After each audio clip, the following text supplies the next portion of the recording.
তুমিও তো ভাবতেই পারো যে নতুন বছরে দাদা তোমার জন্য কোনো রেজলিউশন নিয়ে চলে এসেছে। একদমই নয়। নতুন বছরটা হতে চলেছে একেবারে নতুনভাবে নতুন শুরু। আর এই নতুন শুরুর মধ্যে আমরা দেখতে পাচ্ছি সরকারি চাকরির দিকে যারা মুখিয়ে রয়েছে, সরকারি চাকরি যারা করতে চাইছে তাদের জন্য একটা অত্যন্ত গুরুত্বপূর্ণ বছর কিন্তু এই ২০২৫ হতে চলেছে। কেন অত্যন্ত গুরুত্বপূর্ণ বছর এই ২০২৫? তার কারণ এই বছর পড়ার আগে ৩১শে ডিসেম্বর ২০২৪-এ অলরেডি আমরা এতগুলো তার মধ্যে একাধিক জিনিস দেখতে পেয়ে গেছি, যেগুলো আমাদেরকে রীতিমতো একটা খুশির বাতাবরণের মধ্যে কিন্তু নিয়ে গেছে নতুন বছরের আগেই। আর নতুন বছরে এইগুলো সবই কিন্তু ইমপ্লিমেন্ট হবে। বিশেষ করে যারা সরকারি চাকরির জন্য মনোযোগ সহকারে এত বছর ধরে পড়াশোনা করছো, ২০২৫টা কিন্তু তাদের জন্য হতে চলেছে পাখির চোখ। সেটা বিএড হতে পারে, বিএড কমপ্লিট করে বসে আছো, যারা বর্তমানে বিএডে অ্যাডমিশন নিয়েছো, এবং কলেজ পড়ুয়া ক্যান্ডিডেট যারা উচ্চ মাধ্যমিক পাশ করে কলেজে বর্তমানে ভর্তি হয়েছো। প্রত্যেকের জন্য ২০২৫ কিন্তু একটা দুর্দান্ত অপরচুনিটি নিয়ে চলে এসেছে। ডিসকাস করবো আজকের এই ভিডিওটাতে। যারা নতুন আছো অবশ্যই চ্যানেলটিকে সাবস্ক্রাইব করে দাও, যাতে সব তথ্যগুলো তোমরা টাইম টু টাইম আমাদের চ্যানেল থেকে পেয়ে যাও। তো চলো এবার তোমাদেরকে ওয়ান বাই ওয়ান বলি যে কেন নতুন বছর তোমাদের জন্য ইম্পর্ট্যান্ট হতে চলেছে। প্রথমেই আমরা যদি দেখি তাহলে আমরা দেখব যে ওয়েস্ট বেঙ্গলের যে রিক্রুটমেন্ট বোর্ড, পাবলিক সার্ভিস কমিশনের চাকরি একসময় ছিল সোনার পাথর বাটি। অর্থাৎ পাবলিক সার্ভিস কমিশনের চাকরি করার জন্য ছাত্রছাত্রীরা কিন্তু মুখিয়ে থাকতো। লাস্ট কিছু বছর গয়ঙ্গচ্ছ নীতিতে এই পাবলিক সার্ভিস কমিশন চলেছে, যার জন্য আজকে এর ওপর থেকে মানুষের ভরসা উঠতে শুরু করেছে। আর তাই আমরা দেখেছি যে লাস্ট পাবলিক সার্ভিস কমিশনের ক্লার্কশিপের পরীক্ষা হয়েছিল ২০১৯ সাল, তারপরে হলো কবে ২০২৪ সাল, অর্থাৎ ৫ বছরের গ্যাপ। আবার ১৯ সালের এই পরীক্ষার রিক্রুটমেন্ট হতে হতে আমরা দেখেছিলাম ২২ বা ২৩ সালও কিন্তু পড়ে গেছিল। কিন্তু এবার থেকে পাবলিক সার্ভিস কমিশন একটু নিজেদের সিস্টেমটাকে আবার দ্রুত করার চিন্তাভাবনা শুরু করেছে, যাতে করে অন্তত ছাত্রছাত্রী বা চাকরি প্রার্থীদের মনে একটা ইতিবাচক জিনিস উঠে আসে। তো প্রথমে আমরা যদি দেখি, আজকে পাবলিক সার্ভিস কমিশনের পক্ষ থেকে একাধিক ইন্ডিকেটিভ যে নোটিশ রয়েছে, সেই ইন্ডিকেটিভ নোটিশ কিন্তু চলে এসেছে। ইন্ডিকেটিভ নোটিশ কি? কোনো একটা চাকরির প্রপার নোটিশ আসার আগে শর্ট নোটিশ সেটাকে আমরা বলছি ইন্ডিকেটিভ নোটিশ। পাবলিক সার্ভিস কমিশনের এই রিসেন্ট হয়ে যাওয়া পরীক্ষা, যেটা হচ্ছে ক্লার্কশিপ পরীক্ষা, সেই ক্লার্কশিপ পরীক্ষা পর আমরা ভেবেছিলাম আর বোধহয় রিক্রুটমেন্ট হবে না, কিন্তু না, ক্লার্কশিপ পরীক্ষার পর আবারও ২০২৫ আমরা দেখলাম যে ক্লার্কশিপের নতুন করে বিজ্ঞপ্তি চলে এলো। স্ক্রিনে তোমরা দেখতে পাচ্ছ সেই নোটিফিকেশনটি, যেখানে তোমরা দেখতে পাচ্ছ যে পাবলিক সার্ভিস কমিশনের পক্ষ থেকে চলে এসে ইন্ডিকেটিভ নোটিফিকেশান, যেটা ২০২৪-এ এক্সাম কিন্তু তোমাদের আবার এক্সাম যাতে হয় তার জন্য ফর্ম ফিল আপ প্রসেস শুরু হবে খুব শীঘ্রই। পে স্কেল, তারপরে কোয়ালিফিকেশান, এজ লিমিট থেকে শুরু করে ফিজ, সমস্ত কিছু খুব শীঘ্রই কিন্তু তোমরা পেতে চলেছো, এবং আমি তোমাদের আবারও এই সমস্ত ইনফরমেশান প্রোভাইড করব যে এজ লিমিট, বয়স সীমা কত থাকে, ইচ অ্যান্ড এভরি পয়েন্ট। তো এই পাবলিক সার্ভিস কমিশনের যে ক্লার্কশিপ পরীক্ষা, এই ক্লার্কশিপ পরীক্ষাটা কিন্তু যারা এইচএস পাস করা ক্যান্ডিডেট তারাও কিন্তু দিতে পারে। অতএব কোনো প্রবলেম নেই, যারা বর্তমানে কলেজে পড়াশোনা করছো তোমরা প্রত্যেকে এইচএস পাস যারা করেছো তারা এই ক্লার্কশিপ পরীক্ষার জন্য এলিজিবল। তো তার জন্য তোমরা এখন থেকে প্রস্তুতি শুরু করে দাও। এরপরে এই পরীক্ষা হলে কিন্তু আর তোমরা সময় পাবে না, কাজেই এখন থেকেই শুরু করতে হবে। তো এটা গেল পাবলিক সার্ভিস কমিশনের যে পরীক্ষা, ক্লার্কশিপ। এরপর যদি আমরা চলে আসি পাবলিক সার্ভিস কমিশনের আরও একটি অত্যন্ত গুরুত্বপূর্ণ পদ, যেটা মিসলেনিয়াস পরীক্ষা হয়। ২০২৪-এ মিসলেনিয়াসটাও হয়েছিল, এবং ২০২৪-এ আমরা দেখেছিলাম যে মাত্র ৩৫০ থেকে ৪০০-র কাছাকাছি সিট ছিল, তার জন্য ১৫ লাখ পরীক্ষার্থী ছিল, এবং এর জন্য প্রচুর সমালোচিত হতে হয়েছে পাবলিক সার্ভিস কমিশনকে। তাই এবার আমরা দেখতে পাচ্ছি যে পাবলিক সার্ভিস কমিশন আবারও মিসলেনিয়াস পরীক্ষা ২০২৪ বা মিসলেনিয়াস পরীক্ষার শর্ট নোটিফিকেশন ২০২৪ এটা কিন্তু পাবলিশ করে দিয়েছে, যেটা আমাদের মতো চাকরি প্রার্থী ক্যান্ডিডেট যারা তাদের জন্য ভীষণ ইম্পর্ট্যান্ট কিন্তু এবার হতে চলেছে। তো আর দেরি কেন, এবার কিন্তু আমাদের উঠে পড়ে লেগে যেতে হবে এই পরীক্ষাগুলোর জন্য।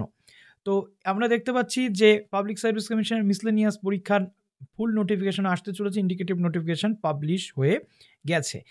নেক্সট, পাবলিক সার্ভিস কমিশনের অপর একটি অত্যন্ত গুরুত্বপূর্ণ পোস্ট যেটা 25 সালেই কিন্তু পরীক্ষা হওয়ার প্রবল সম্ভাবনা, মার্চ এপ্রিল নাগাদ, যেটা হচ্ছে মোটর ভেহিকলস ইন্সপেক্টর, যেটা non technical post under the department of transport, government of West Bengal. তো এখানে ফর্ম ফিল আপ থেকে শুরু করে কত এর টোটাল চার্জেস লাগে, ইচ অ্যান্ড এভরিথিং তোমরা কিন্তু জানতে পারবে, এবং যেটা জানতে পারবে সেটা কিন্তু তোমরা অবশ্যই আমি তোমাদেরকে জানিয়ে দেবো যে কবে থেকে এই মোটর ভেহিকল ইন্সপেক্টরের ফর্ম ফিল আপ শুরু হবে। অর্থাৎ এই জিনিসগুলো তোমাদেরকে পাখির চোখ করে কিন্তু রেখে দিতে হবে, যোগ্যতা থেকে শুরু করে ইচ অ্যান্ড এভরি পয়েন্ট আমি তোমাদের বলে দেবো। তারপর যদি আমরা দেখছি একটা অত্যন্ত গুরুত্বপূর্ণ পোস্ট, যেটা surveyor in municipal engineering directorate under the urban development and municipal affairs, অর্থাৎ মিউনিসিপ্যালিটিতে সার্ভেয়ারের যে ইঞ্জিনিয়ারিং ডিরেক্টরেটের আন্ডারে যে সার্ভেয়ার নিয়োগ।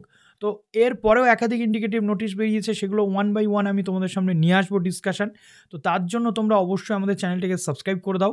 এরপর সবচেয়ে বড় চমক যেটা বিএড ক্যান্ডিডেটদের জন্য রয়েছে, সেটা হচ্ছে কি আমাদের মাস্টার অ্যান্ড মিস্ট্রেস, যেটা 2024 সালের মার্চ মাসে বেরিয়েছিল নোটিফিকেশান, এবং আমি তোমাদের বলেছি, এবং যখনই এর ডিটেল চলে আসবে আমি অবশ্যই তোমাদের সামনে তুলে ধরবো। এবার কিন্তু তার নোটিফিকেশান চলে এলো, এবং ডিটেল যে নোটিফিকেশান সমস্ত কিছু চলে আসবে। তার আগে বলবো, পাবলিক সার্ভিস কমিশনের এই যে টিচার রিক্রুটমেন্ট বাংলা মিডিয়াম এবং ইংলিশ মিডিয়াম স্কুলের জন্য এই নিয়ে ডিটেল ভিডিও রয়েছে, কীরকম প্রশ্ন আসে, প্যাটার্ন থেকে শুরু করে প্রত্যেকটা জিনিস, এবং এর গেজেট নিয়ে ডিসকাশন করা আছে। তার জন্য তোমরা আমাদের চ্যানেলে একটা দুটো ভিডিও আছে তোমাদের জন্য, আমি ডিসক্রিপশনে লিঙ্ক দিয়ে রাখবো, তোমরা অবশ্যই চেক করে দেখবে, সেখানে ডিটেল কিন্তু আমি বলে দিয়েছি। অ্যাসিস্ট্যান্ট মিস্ট্রেস, যেটা প্রথমে চলে আসে এখানে, টিচারের মধ্যে মাস্টার এবং মিস্ট্রেস এই টার্মেই কিন্তু এখানে রিক্রুটমেন্ট হয়ে থাকে। অ্যাসিস্ট্যান্ট মিস্ট্রেস, যেটা বাংলা মিডিয়াম স্কুলের জন্য, যেখানে আমরা দেখতে পাচ্ছি বাংলা, ইংলিশ, ফিজিক্স, কেমিস্ট্রি, তারপরে mathematics, life science, political science, philosophy, statistics, economics, history, geography, nutrition, HMA for education, Sanskrit, তারপরে কমার্স অ্যান্ড ওয়েস্ট বেঙ্গল যেগুলো রয়েছে সাবঅর্ডিনেট এডুকেশন সার্ভিসের আন্ডারে group A under the school education department, অর্থাৎ এই সমস্ত পদে কিন্তু রিক্রুটমেন্ট হতে চলেছে। অ্যাসিস্ট্যান্ট মাস্টার যারা বেঙ্গলি মিডিয়াম রয়েছেন তারা দেখতে পাচ্ছেন যে Bangla, Ingreji, physics, chemistry, mathematics, life science, political science, philosophy, statistics, economics, history, geography, তারপরে আমি দেখতে পাচ্ছি এডুকেশান, সংস্কৃত, ওয়েস্ট বেঙ্গলের সাবঅর্ডিনেট এডুকেশন সার্ভিসের আন্ডারে গ্রুপ এ, সেটাও কিন্তু এখানে রিক্রুটমেন্ট হতে চলেছে। এর মধ্যে রয়েছে আবার অ্যাসিস্ট্যান্ট মিস্ট্রেস, যেটা ইংলিশ মিডিয়াম স্কুলে, ইংলিশ মিডিয়াম বিভিন্ন স্কুল রয়েছে পাবলিক সার্ভিস কমিশনের আন্ডারে, সেখানে আমরা দেখতে পাচ্ছি Bangla, Ingreji, physics, chemistry, mathematics, life science, তারপরে political science, philosophy, statistics, economics থেকে শুরু করে জিওগ্রাফি, সমস্ত সাবজেক্টের কিন্তু টিচার রিক্রুটমেন্টের যে প্রসেস সেটা কিন্তু হবে, এটা আমি তোমাদেরকে বলে দিলাম। এবং অ্যাসিস্ট্যান্ট মাস্টারও কিন্তু ইংলিশ মিডিয়াম স্কুলে নেওয়া হবে। অতএব এখান থেকে কি তোমাদের কোথাও মনে হচ্ছে না যে একটা আশার আলো জাগছে? এবার এর সমস্ত যে ডিটেল সব কিছু খুব তাড়াতাড়ি চলে আসবে।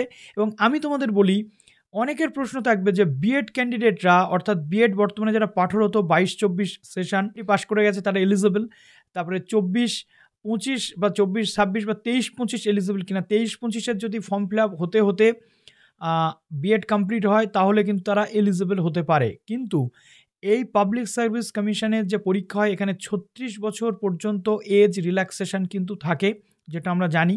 আর 40 বছর পর্যন্ত ম্যাক্সিমাম যাদের কাস্ট রয়েছে বা SC ST বা PWD বা OBC তাদের একটা জায়গা থাকে।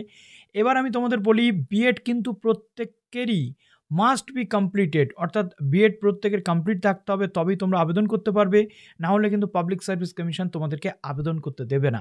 অর্থাৎ বিএড যারা পাঠরত তারা আবেদন করতে পারবে না, যাদের বিএড কমপ্লিট থাকবে তারাই আবেদন করতে পারবে। 50% মার্কস থাকতে হবে গ্র্যাজুয়েশনে বা মাস্টার্সে, তবে আবেদন করতে পারবে। এখানে থাকবে তোমার 9, 10, 11, 12-এর আলাদা আলাদা ভাগ। তো যখন এর ডিটেল ডিসকাশন হবে বা ডিটেল নোটিফিকেশান আসবে আমি অবশ্যই তোমাদের জানিয়ে দেবো। ফর্ম ফিল আপের নোটিফিকেশান, যোগ্যতা থেকে শুরু করে ইচ অ্যান্ড এভরি পয়েন্ট সেখানে থাকবে। তো এই ছিল মোটামুটি আজকের এই ভিডিওটা। তো যারা নতুন আছো অবশ্যই আমাদের সাথে জুড়ে থাকো, এরপর একাধিক তথ্য আমি তোমাদের দেবো। হ্যাপি নিউ ইয়ার জানাই প্রত্যেককে, নতুন বছর সবার খুব ভালো কাটুক।